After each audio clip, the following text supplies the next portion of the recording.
welcome. Dude, I'm very excited to have you. It's been a while.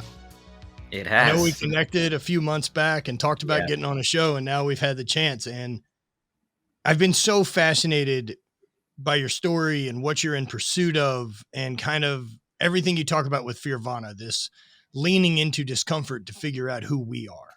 Mm-hmm. And I Thank you, love bro. it. And you're such a extreme representation of A that little bit. pursuit to me. And so, Roger that.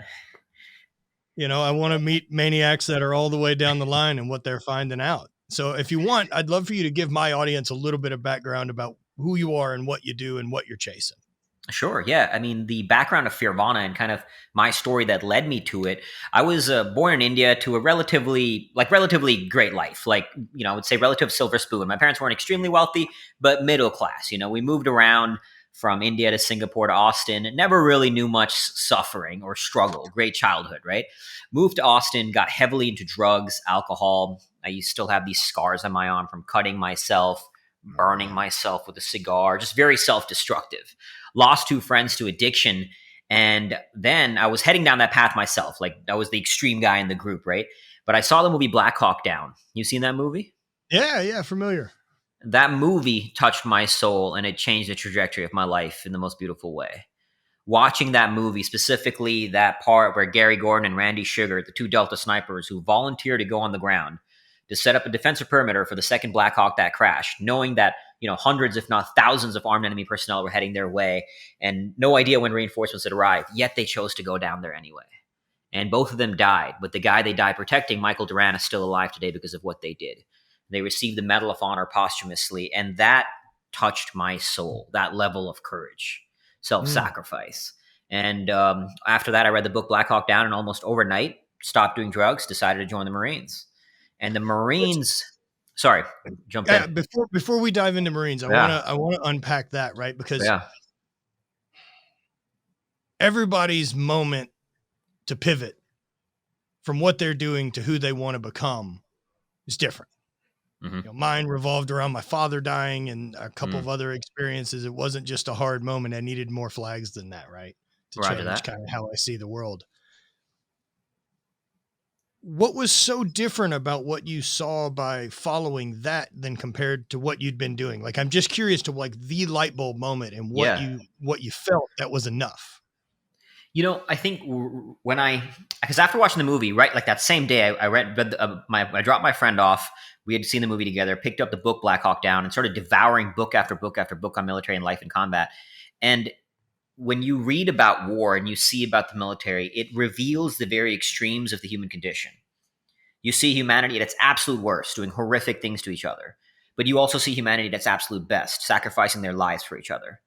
And there is something about the exposure of the human condition at the most extremes that is kind of pure in a way, for better or worse, because it also goes very, very dark, right? It's really simple, right? Like, it's a really simple day, I guess, at the end of it. Like, it's harsh.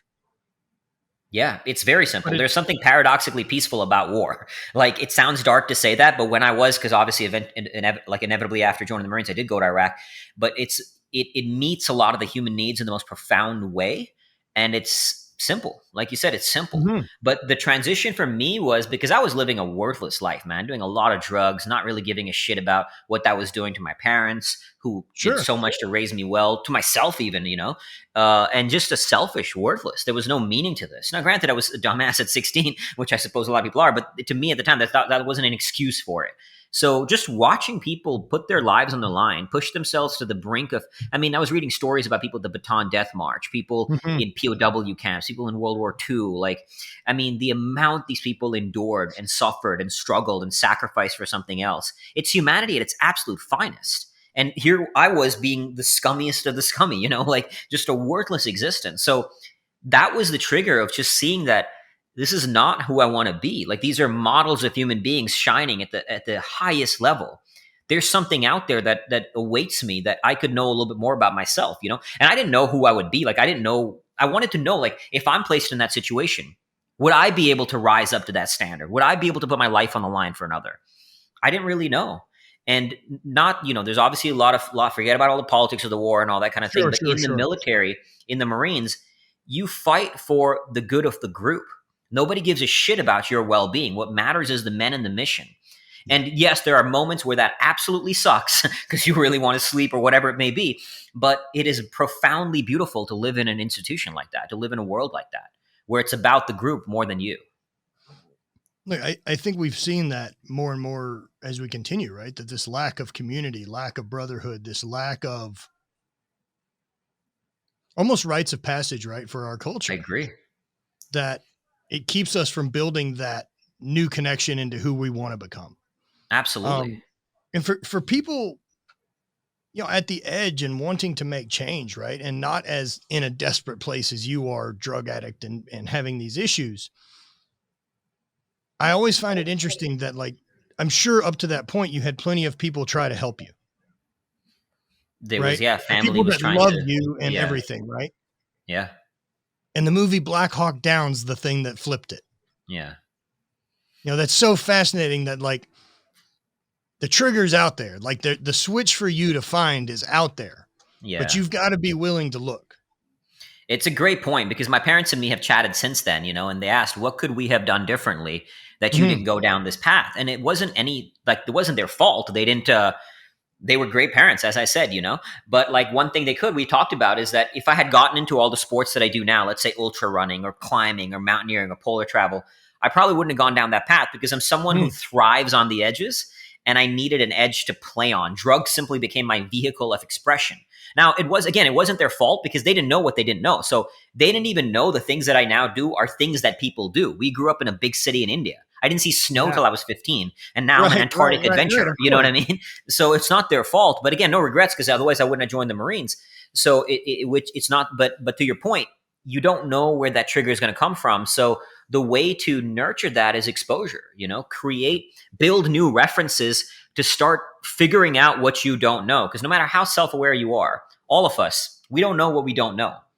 When you start getting exposure to new references, to new things, to new people, to new ideas, to new concepts, you start getting insights into yourself through that. It becomes a mirror to see yourself, and then something will trigger you, right? My trigger is not the same for somebody else's trigger, to your point. But that was what worked for me. And then that trigger also continued to change as I kept evolving and hit a few other rock bottoms along the way after the war and things like that. But that was, at that point, that's exactly what I needed to change my life. Man, I think it's incredible that people can do that. That Yeah. like we have story and story and story of people who can make this hard pivot and decide to write that second draft of their life by their Mm-hmm. terms. Mm-hmm. And so after Absolutely. that, like, you make a move and then go Yeah. into the Marine Corps. So then decided to join the Marines. And even that, it took about a year and a half to join because I have flat feet. I have scoliosis. I have a blood disorder that 2 doctors told me would kill me in boot camp because it transports about 25% less oxygen through my body than a normal guy. Sure. And that was all disqualifying. But this was a post 9/11 world. So here's a Shit. young kid who wants to go Marine Corps infantry. We'll find a way, that kind Yeah, of yeah. thing. I wouldn't have gotten in if it wasn't a wartime environment, 100%. Like I Mm. know friends who got rejected just for having flat feet, let alone all the other And you stuff. were also looking for a wartime environment. I was like it sounds kind of messed up or whatever, but I And was. not if I you're a guy wanted that's to. searching for extremes, right? Like, I know we glorify it weird in our culture, and it's weird to say that that's the realm that you wanted to go compete in, but that's what it is. At that level, at the ground level of guys dealing with it, and not the bullshit politics and not playing some game of Exactly. financial control. Exactly. But those guys are fucking warriors. And Absolutely. I understand, man, that drive, the feeling of like, yeah, I want to go know how I stand up. I'm okay with the risk. Yeah. Fucking A, man. As I said, it reveals humanity at its purest level, for better and for worse, for the darkest and the lightest, because when we went out there after I joined, I was volunteering to go every chance I could. It was me and one friend volunteering to go every chance we could. And in 2007, I finally got the chance. And when you go out there, again, separate from the politics of war, but on the ground, we also wanted to help these people.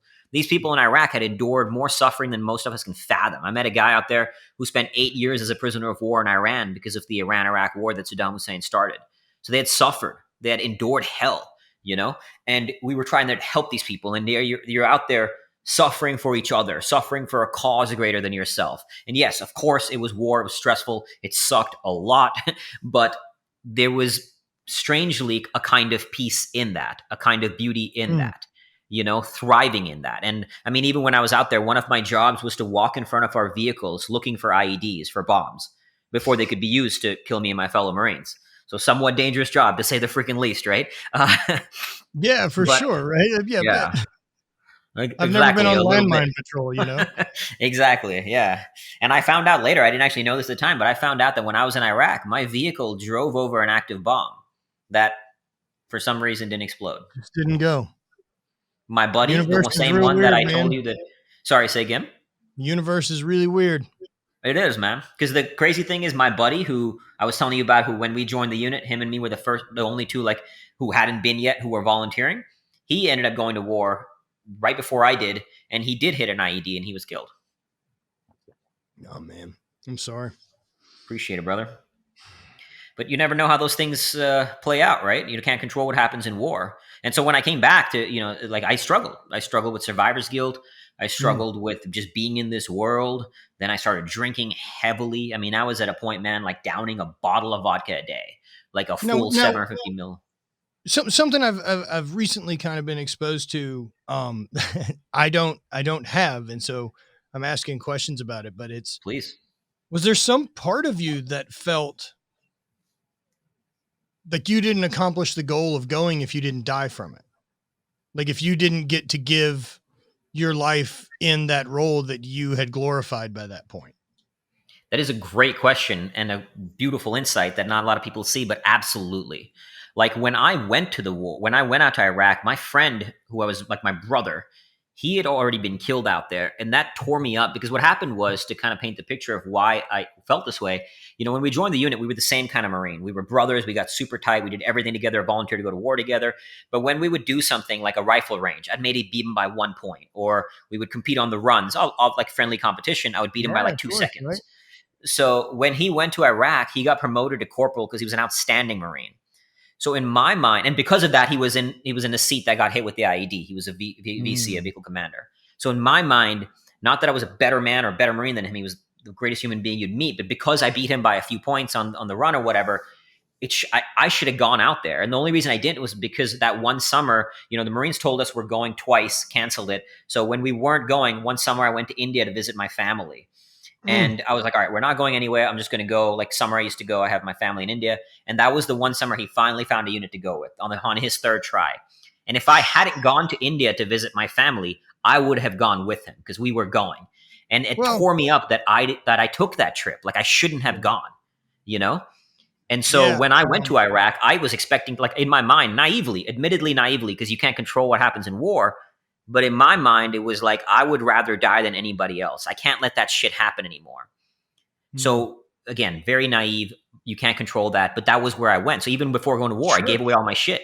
I gave away all my shit, not thinking I'm coming back. I Yeah, was like, you fuck weren't it, I'm planning not coming coming back. back. You're going to war. Yeah, exactly. And so Wow, when I that's did come really back, that was like I hadn't suffered enough. I didn't get like shot you even. like I didn't you'd lose a failed. limb. Exactly. Mm. Like people had suffered more than me. People had died more. People had died out there. People had done more. I didn't do shit out there. I did my job, honorably, not like but I didn't do anything noteworthy. And I felt like I hadn't suffered enough or gone through hell enough to earn my place on this planet. And so, where are we currently with that? Good question. So I've obviously worked through a lot. I don't drink anymore, clearly, Yeah. but that paradigm, while it no longer eats at my soul, it does live within me in a way that I've turned it into fuel. So what I mean by that is, I've after I hit that rock bottom, like after drinking heavily, I was on the verge of suicide. Like I was literally seconds away from picking up a knife and cutting my wrist after 5 days of binge drinking vodka, right? And clawed my way out of that abyss, went through a lot of healing work, did, started studying neuroscience, psychology, spirituality. I've been sitting in darkness retreats since then, done a series of expeditions, confronted my own demons, sat still with myself. And all of these experiences, the thing is, like, when you go through something like that, I hate it when people just say, get over it. Like, there's some things you don't get over. but you just learn how to use. So to Yeah. me, because even since then, as we were kind of briefly chatting before we got on, like I've volunteered in post conflict zones. I've worked with survivors of sex trafficking. I've been in leper colonies. I've seen people in extreme poverty. I've worked with former child soldiers. So I've seen the darkest of the human condition. And when I see this, like I remember when I was running across Liberia, we were there to help build a school. I did a 167-mile run across the country. It was just under a marathon a day for a week to raise funds to build a school. Mm. And on the second day of the run, on the first day of the run, this kid started running beside me. These two kids, Blessing and Emmanuel. And one kid wanted to go to med school. The other wanted to go to vocational training school. The odds of that happening were damn near zero. One of the kids had lost his mother in the war. His father left. He was staying with the other kid in a tiny ass village. And I remember running and thinking all this, like, what's the difference between me and that kid? Simply by being born where I was born, I was blessed with a million times more opportunities than most human beings on earth. Yeah, man. To good parents at a relatively wealthy, family in India. That kid was born in hell in a war zone in a country that's endured war, Ebola, poverty. And as a result, he was born with a million times less opportunities than me. And to me, I didn't do shit to earn that, earn that gift. Like, don't get me wrong. I've worked hard to be where I'm at now, but it's a lot of luck. You cannot take that away. Right. And so to me, to answer to long-winded way of answering the question you asked is that I believe I owe a debt for this life. I owe a debt for this life I've been gifted, for the multiple times I should have died and didn't, whether it be in Iraq or other expeditions that I've done and come close. And the things that I do by playing on these edges that I play on, I go on some pretty extreme edges, as you know. And we can get more into that here in a minute. But I go on these edges and I get to unearth treasures into the human soul. And my responsibility is to bring those treasures back for others who are suffering and confronting their own darkness and battling their own demons, because I've been blessed to be a messenger to some wisdom that has been granted to me through these edges. And not everyone even has the opportunity to choose their own struggle to go into these edges that I do. And so my responsibility, I pay off that debt by being of service. So it still lives within me, that paradigm, but it's useful. Yeah, the mixture of survivor's guilt, then getting crossed with that exposure to what the rest of the world lives and other poverty, and looking at that, as an athlete myself, and then having to retire due to an injury and total knee replacement and kind of changing things. It's easy to get caught in all the bullshit I can't do. But man, I know how lucky I am to simply be born to two parents that loved me in America in 1983 as a white dude. Yeah.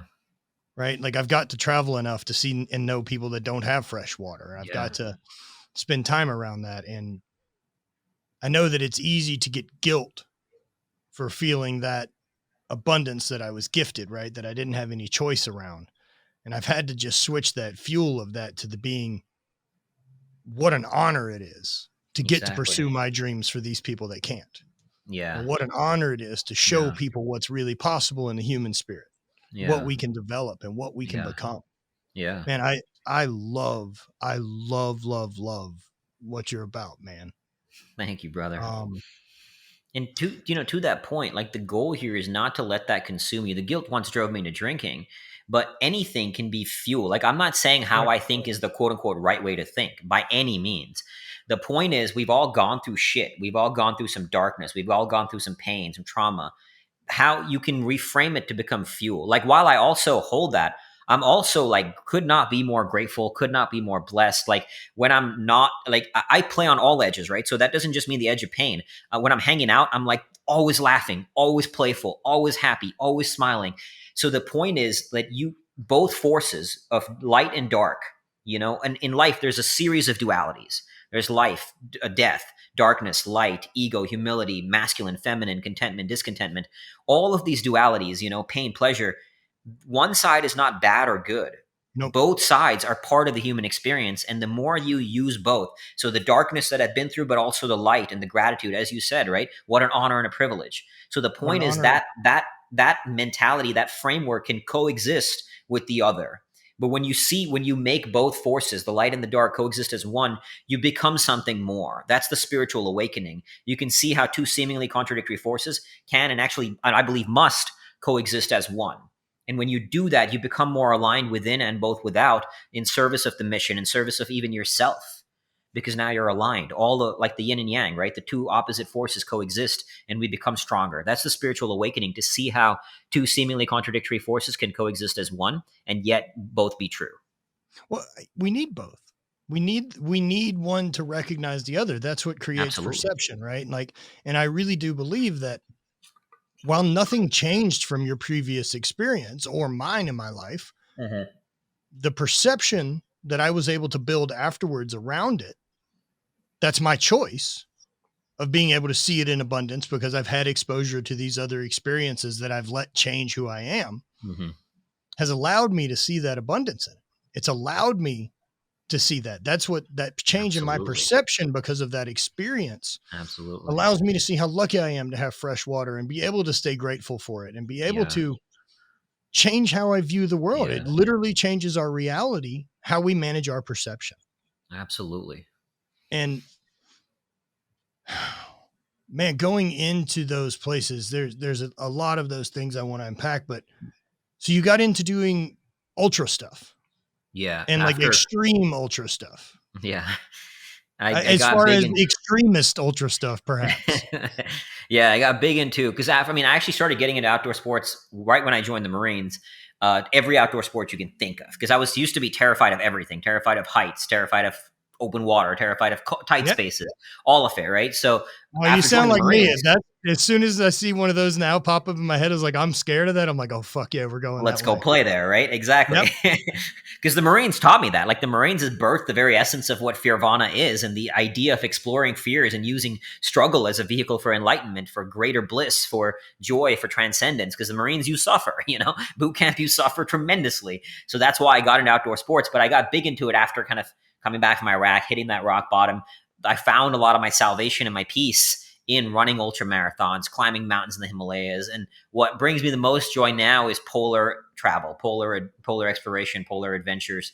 And that basically means exploring ice caps. So like what I'm currently training for, as you know, is a solo 110-day, 1,700 mile coast to coast crossing of Antarctica, where I'll be completely alone out there, geographically the most isolated human being on earth, dragging a 400-pound sled for almost 4 months to do what has never been done before. If accomplished, it'll be the first ever human-powered crossing of the continent, meaning no dogs, no kites, fully unsupported. And that's been my world for the last 4 years. Directly is training for this, and indirectly, when I look back on my life, all the outdoor sports have been kind of leading to this. Well, that's the journey, right? Like, that's so fun when you get to realize that the journey is forever changing. Exactly. That there's this concept I've been noodling around with for a while, with trying to get it into words properly, right? So I'll keep practicing, but it's this choice of becoming a traveler and not a tourist. This tourist wants the merit badges for, I went to war, I ran the marathon, I did the thing, and not the traveler who wants the experience so that they can change. Exactly.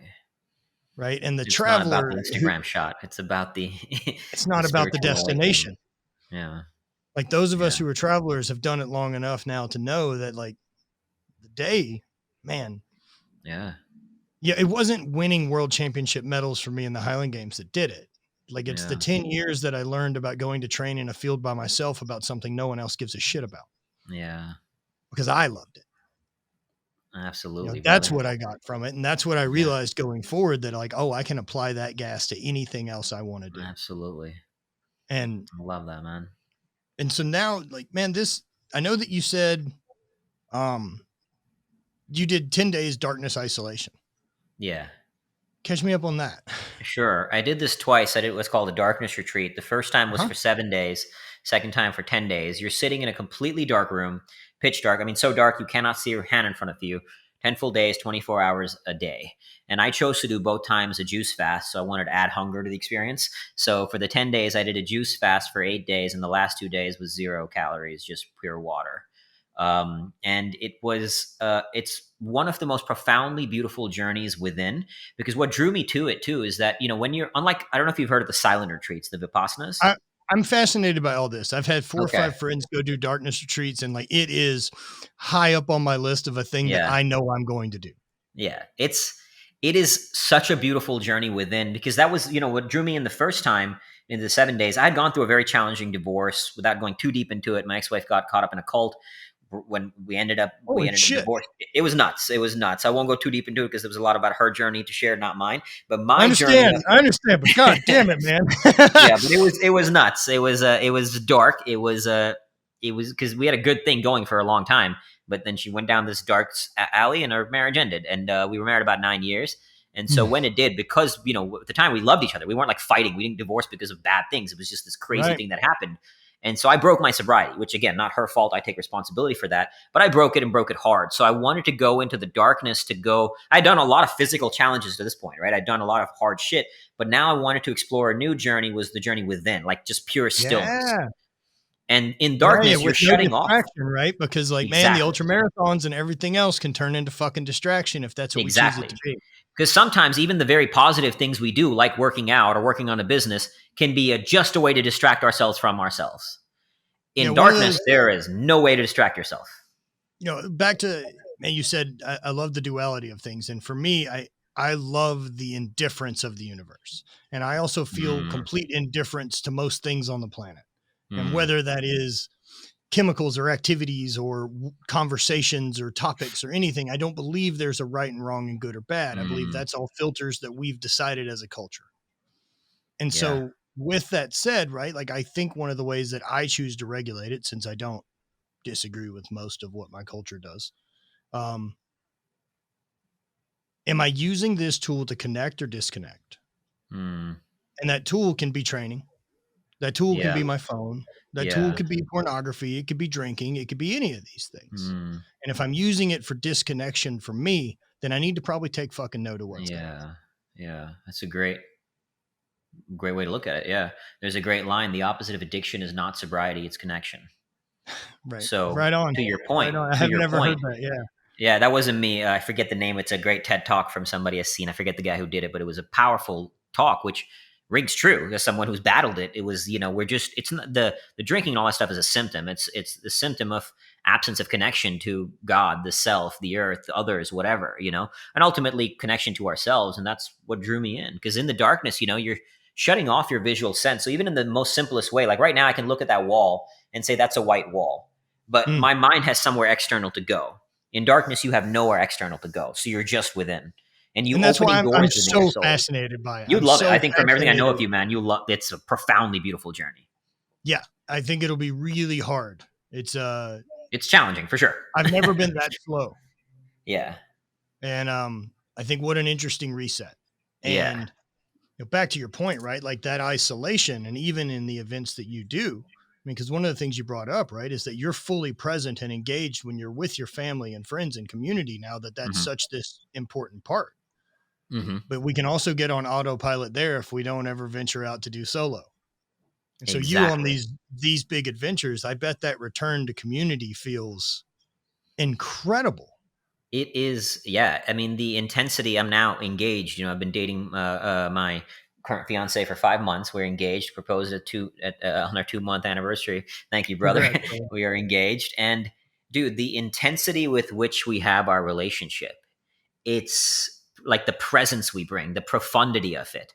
And a big part, like it's not a big part of that is because I play on those other edges too. And so does she, right? We're very present, but you need the duality. Like you can't really know the power of belonging and connection if you don't know solitude, right? Like even now to this day, when I'm sitting out looking at a night sky, the depth of appreciation I have for it, because in Antarctica, when I'm out there 4 months, there is no night sky.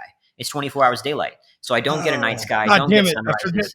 You have that part of it too, man. Yeah. So it makes you appreciate everything. I have so many interesting things. All right, go ahead. Sorry. No worries, dude. Jump in anytime. But like the point I was making is that it's like, dude, after you come out of a cold tub, how much do you appreciate warmth? When you come out of a long fast, how much do you appreciate food? So you need to know one to know the other. And I always like to say, like, happiness is not the elimination of sadness. It's the ability to find the gift in sadness. I mean, how many people bitch about the fact that they can't drink clean water? I don't like the way water tastes. Yo, you've never been fucking thirsty then.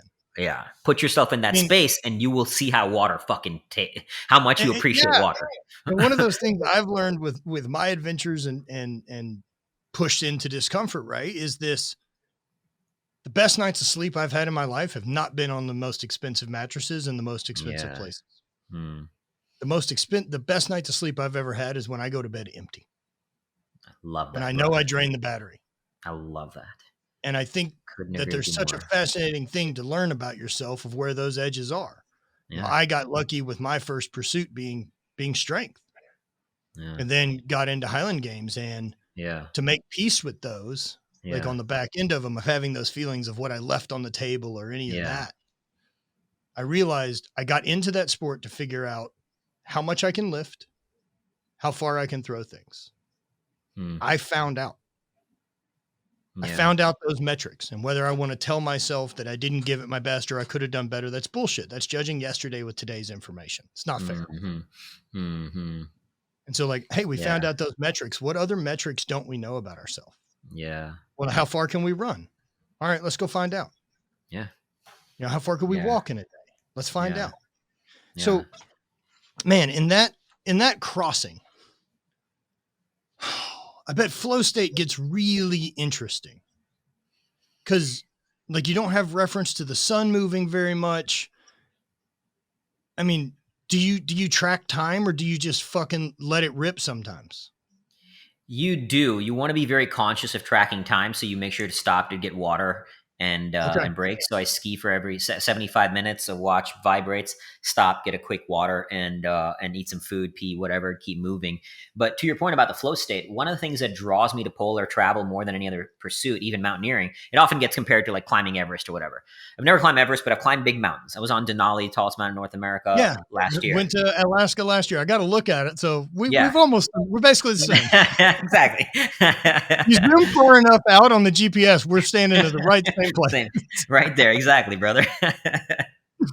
But the thing with mountaineering versus polar travel, or why polar travel, like to summarize it, actually, a polar explorer from the 1900s puts it beautifully. He said, polar exploration is at once the cleanest and most isolated way of having a bad time, which has been devised.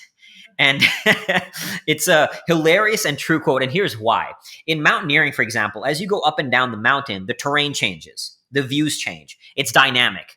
The environment, to your point about flow, forces you into flow. Like when I was on Denali at 16,000 feet, you're on a thin ridge line, so thin, one foot in front of the other, and bless you, and thousands of foot, bless you.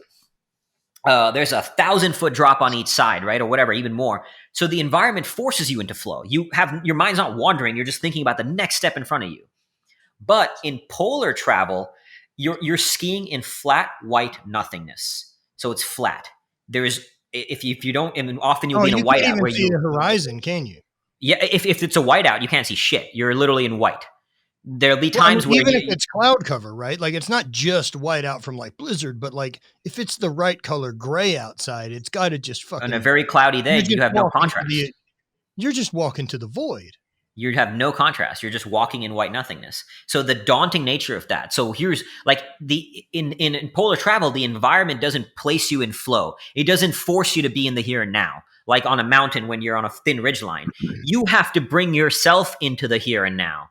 And the mental battle of that is daunting. Like that's the thing, right? You're also not to mention, there's no it's not dynamic every day. Like unlike mountaineering, where it's different, you're doing different shit. Or even if I'm hiking, the terrain is different. Here, every day it's the same fucking thing. You're walking up. What will change elevation wise in this 110 days? It will be like the South Pole's at about 9,500 feet. So you are going uphill too. Okay. And that's the only part where it's a little dynamic is the glacier. And there's a little bit of mountains on each side of Antarctica. But most of the journey is just white nothingness. Just flat desert. Relatively flat. You're still going up a hill, like up, and then down the other side, but not like it's not so steep that you can't drag the sled, and not so steep even on the downhill that you can just sort of ski. You're still moving each step. You still have to, work for each step, even on the downhill sections. So that I mean, like that is the hardest thing. It's hard to convey how daunting that is. I mean, just imagine staring at a white wall for 12 hours a day. Like your mind will sometimes, and 10 minutes can feel like a lifetime. So how you navigate that dance of time, how you navigate your own mastery of mind to stay in the here and now, that to me is the draw, because it is a mental mastery, and unlike And I've been blessed to pursue sort of every outdoor sport and a lot of sports you can think of. But it's the most demanding and most suffering that I've ever found, which is what draws me to it. And to be clear, it's not the suffering in and of itself. It's what the suffering gives me. Well, suffering wise for this expedition, right? Let's say food works out. Let's say weather is as you hope, and the actual expedition, like the physical part of it, goes like planned. Where do you rank that as far as the physical demands of it versus the mental demands of this? I mean, you can't underplay the physical demands as well, because you're dragging a 400-pound sled for 12 plus hours a day in one of the most hostile, unforgiving environments on the planet. Like, I was in Antarctica 2 years ago, lost 2 fingers to frostbite. Jesus Christ, man. Yeah, so there's that. Yeah, it's unforgiving. God damn it. Yeah, I don't know. Yeah, I guess we didn't. So what was the last? So what's the longest one of these you've done so far? A month.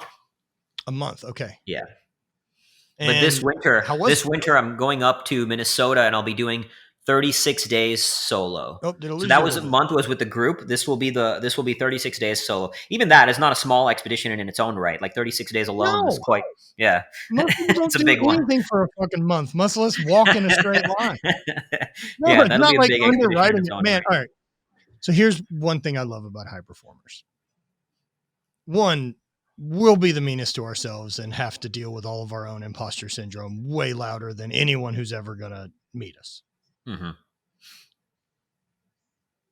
So who's the guy that you look at and you're like, I'm doing cool stuff, but I mean, have you seen what he does? Like, shit.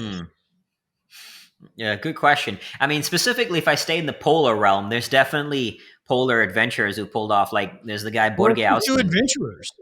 Sorry, say again. Just adventurers, man. Just fucking rowdy motherfuckers.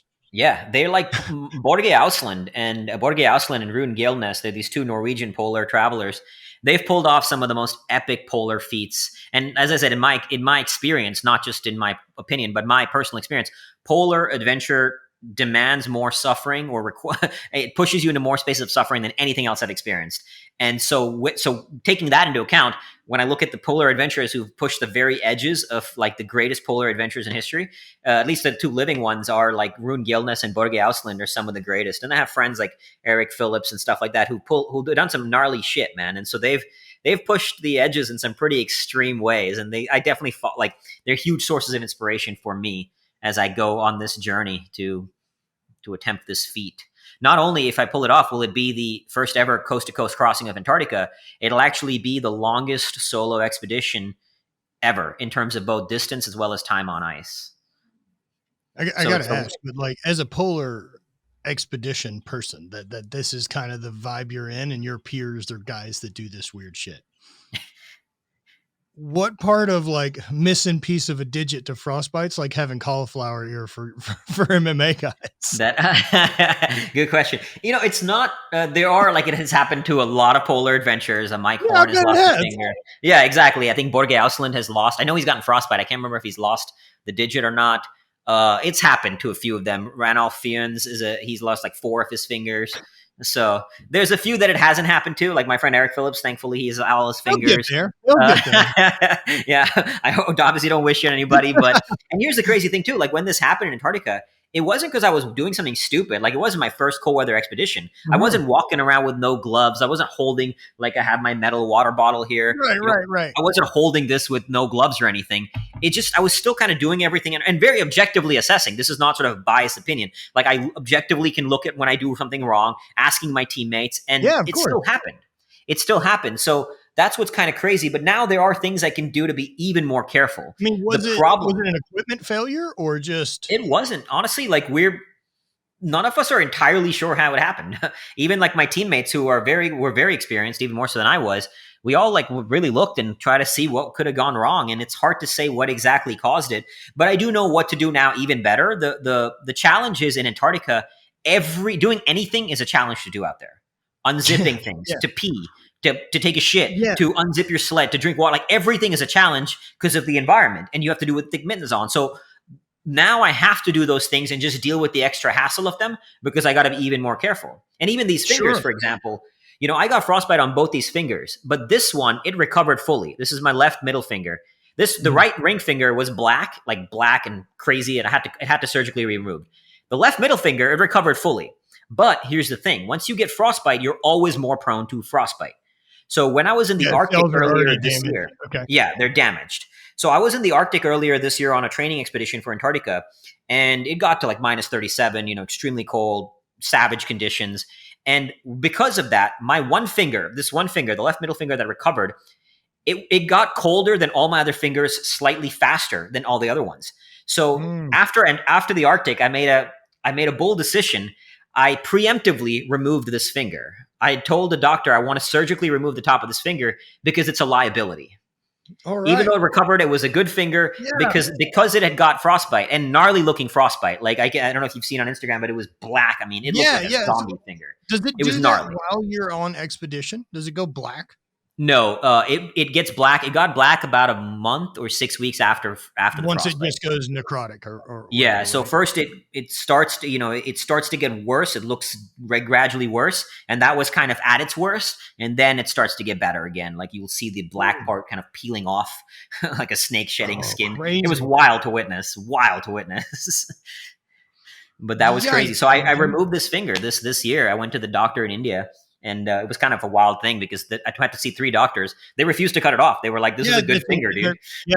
We're not ethically going to cut it off." But the thing that convinced the doctor, which is awesome, was my mom's support in India where my mom lives. My mom told the doctor, "I need you to cut this off." And my mom, like, what kind of mom would say, "Cut off my son's finger," unless there's a really good reason, right? What a fascinating cultural change. Like that's not working here. You can't get a mom's note to go in and get her finger cut off. Exactly.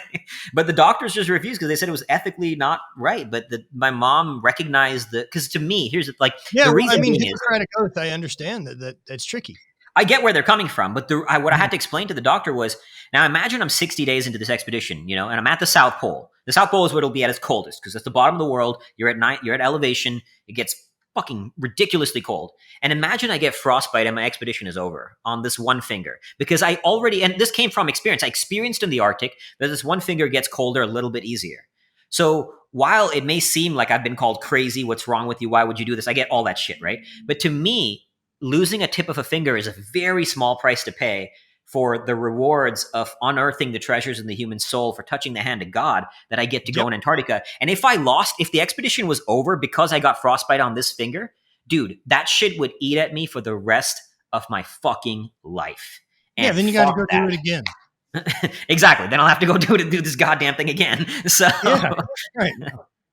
fuck that. Man, one of those things, since I came from strength sports and Yeah. lifting, right, like max effort stuff, nothing I've ever done is endurance. So like me deciding to do like an ultra marathon, like a 30K trail run in Bryce Canyon is like the longest thing I could possibly think of. That's badass, brother. And doing it like after the knee replacement and things like that, just as this reminder to myself that like, we got a lot fucking more to go. Yeah. Like we're okay. We can take damage again. Yeah. And since, I'm definitely not turned on by the endurance thing at some point that I'm going to ruin my life chasing it. I got you. Like I know That's what fair. it's like having that level of obsession. That's I did fair. it once Yeah. already. So I Yeah. picked some Yeah. sports that I'm going to be bad at, which Roger is that. helpful for me. Yeah. So I can just go in and get all the experience and then, figure out how to use it for the things I want going forward. Yeah. Man, unlike competing in strength stuff, you have so much time between your ears. You have so much time to convince you, like, what the fuck are we doing? No one gives a shit that we're out here. Yeah. And like deal with all that and be able to answer that callback is because we're doing it for us. Yeah.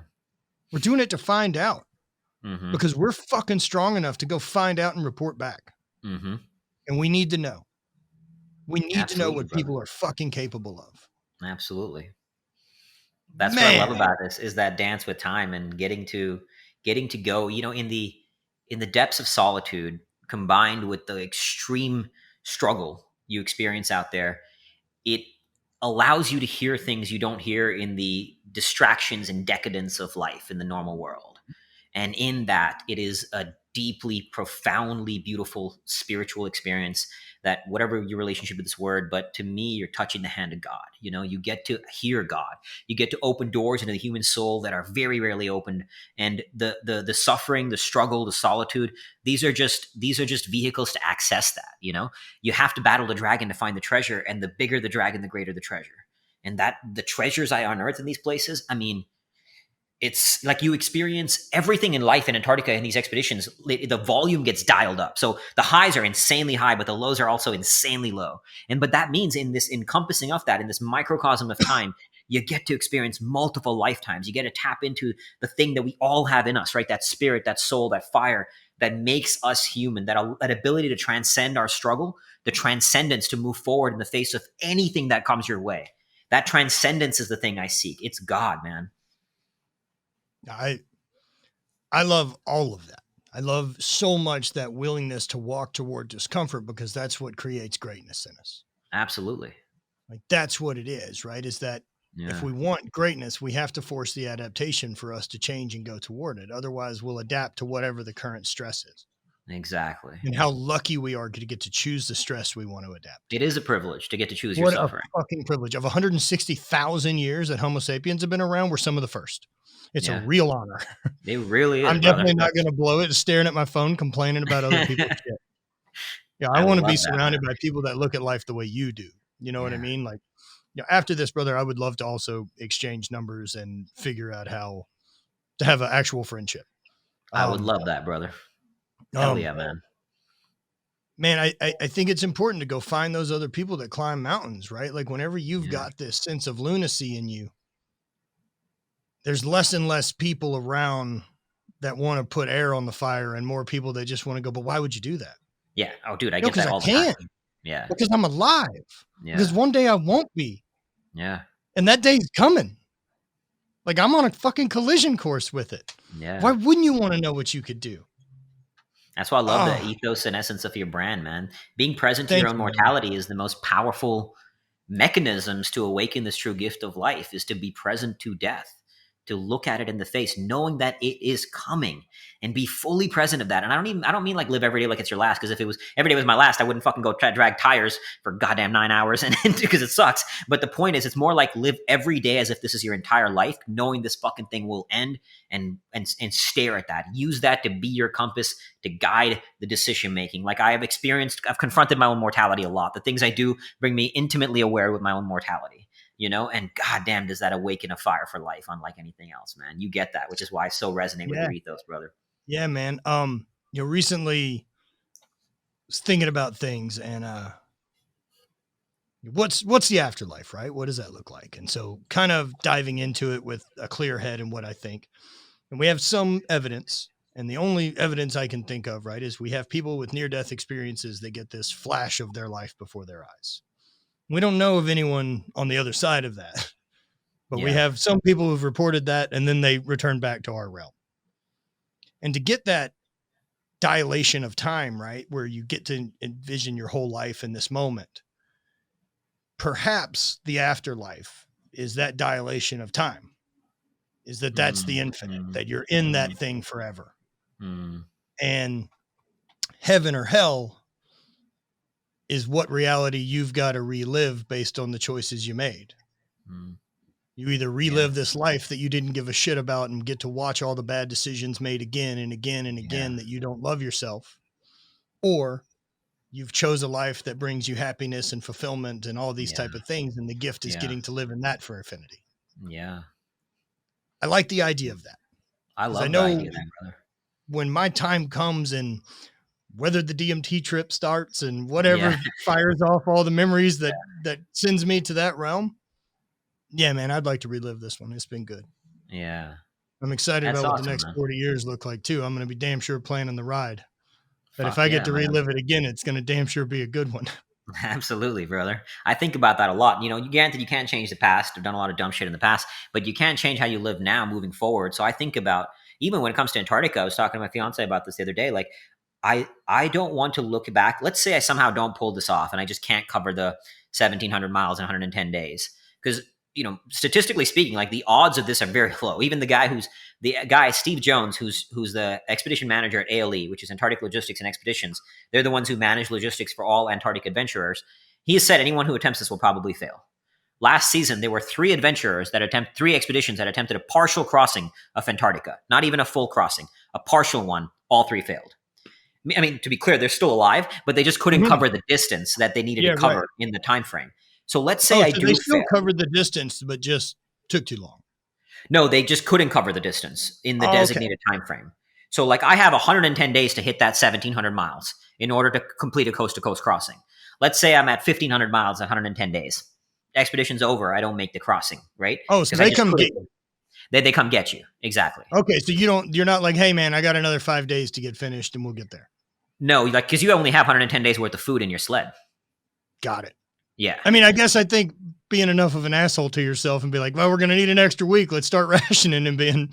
So you play those games if it comes down to it for sure. But the thing is, with the nature expedition of this magnitude, you're also extending the Antarctic season to its very limits. Like normal Antarctic season for adventurers is 85 days. They're extending it to 110 days just for me. Part of the reason why it's so expensive, this expedition is $750,000 to pull off. So I actually have a whole crowdfunding campaign that we're launching to help people come on board to support and to raise funds to make this happen. Right now, we just crossed the $200,000 mark, but it's a daunting journey financially, let alone physically, spiritually, mentally, all that other stuff. But part of it is flights. Like just flying from Antarctica to Chile is like a 50,000 flight, and then Antarctica, the base camp to the other end of Antarctica is like 200,000. But the other part is keeping a skeleton crew on staff, like a doctor, a pilot, a radio operator, for like kind of manage the expedition to go further. So they're extending the Antarctic season kind of close to its limits that you just can't, because everybody has to be out of there before Antarctic winter hits. Now, I know that you're solo, but like, will they like frog hop you as you continue to go in case like you need support, or is it easy enough that like, oh, we need support and you're 500 miles away, they're going to get there, but it takes a minute? If like, I mean, let's say something goes horribly wrong. Like for example, when I was there 2 years ago and I got frostbite, we had a sat phone. So we called for an evac and then they come out. Now that obviously depends on weather and stuff like that, but 95% of the journey, there is possibility of evac. There's 2 glaciers that I have to climb, one climb and the other descend. They can't land on glaciers. Those are the only parts where they can't come, but otherwise, the polar travel is not as dangerous as mountain climbing. It's just so the draw for me is not so much the danger. It's not as dangerous as climbing big mountains. Yeah, right. But it's a lot more suffering. That to me is the draw. It's a lot more of the mental and physical suffering. But it's not like there is options for evacuation should shit hit the fan. Now, obviously, if you do really the biggest thing that scares me is falling into a crevasse. Mm-hmm. That's horrifying. That's a pretty normal. That's fucking horrifying. Fear for people. I've never exactly. I've been on a few glaciers, oddly enough. Yeah, it's that seems an awful way for things to end up. That's fucking horrifying. But thankfully, there's only crevasses on 1-2 small sections of Antarctica, so it's not like I have to deal with that the whole journey. Yeah, I've done a handful of fun adventures and been to some cool places, like doing the 2 weeks in the Grand Canyon on the raft and sick. Going to Uganda and a handful of different places. Mm-hmm. I always love, especially like in the Grand Canyon or whitewater rafting in Uganda, like I have these moments of I'm a long way from help. Yeah. And I like that I chose it. Yeah. Because I will be fine. Yeah. Right. Like I love the confidence that comes with that exposure and that realization of how big the world gets. Mm-hmm. Earth is real big again. It is. Yeah. That's one of the beautiful things about going to these places. We were talking earlier about dualities. When you play on those edges, it allows you to see how both seemingly opposite forces can coexist as one. And nature is the perfect playground for that. Meaning, like in Antarctica, it's very humbling. You feel so small to this awe-inspiring might of Antarctica, right? When it's minus 35, being hammered by hurricane force winds, it humbles the shit out of you. But at the same time, you feel so fucking powerful just because you have the courage, you have the capabilities to set foot in this arena and survive and thrive. So you get to feel both small and big at the same time. And that's such a beautiful thing. But you get that when you play on those edges. You don't have to go to Antarctica to do it. I'm not saying this is the only way, but Right. when you play on those edges, you see how you can both those forces, whether I don't just mean like humility and ego, right? All these dualities, like control and surrender. You have to surrender to Antarctica. You have no fucking idea what the weather is going to be like. You just surrender to the isness of the experience. But because of that, because you have so little control out there, you have to exercise the muscle of control so you feel more in control. How you set up your tent, how you drag your sled, all of that is up to you. So you feel the muscle of control. I'm, one of the quotes from Nims Persia that I really, really loved. And I think it comes with that level of go for yourself, right? Is that, when most people think they're fucked, you're only like 40% fucked. Oh yeah. We can go so much further than we think we can. I love knowing that. Like, I want to know, like, I want to be able to hear that voice and get practice hearing that voice and those alarm bells going off and being like, we're okay. We're just fine. And, whether it's this cold and isolation, or we're talking about the darkness retreat, or we're talking about any of these long exposure expeditions, man, there's